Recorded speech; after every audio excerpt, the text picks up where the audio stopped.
વડોદરાના માંજલપુરમાં સ્થાનિકનો હોબાળો છે। ધનલક્ષ્મી કોમ્પ્લેક્સના રહીશોનો હોબાળો। કોમ્પ્લેક્સમાં રહેતા કલ્પના પ્રજાપતિનું મૃત્યુ થયું છે। પ્લેન ક્રેશમાં કલ્પનાબેન પ્રજાપતિનું થયું છે મોત। મૃતકના સગા અને સોસાયટીના રહીશો વચ્ચે બબાલ થઈ હતી। કોમ્પ્લેક્સમાં પાર્કિંગની વ્યવસ્થા ન હોવાથી બબાલ કરાય છે।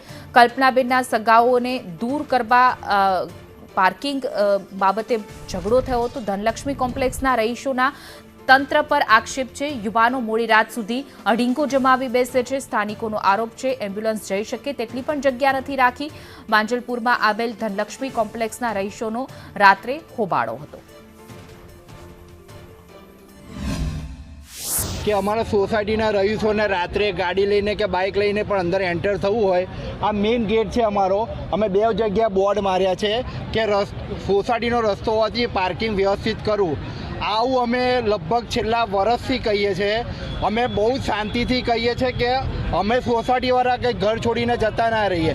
આ બધા કેવું કરે છે કે દુકાનમાં ધંધો કરે યોગ્ય છે, પણ દુકાનની બહાર લારી ઉપર રાખીને જે ભાડે જગ્યા એ લોકો ભાડું ખાય છે અને હેરાન અમે થઈએ છીએ। અને બીજું કોઈ પણ સારો ખોટો પ્રસંગ અમારી કોમ્પ્લેક્સમાં હોય, એમ્બ્યુલન્સે પણ આવવું હોય જવું હોય તો કોઈ પણ માર્ગ નથી મળતો।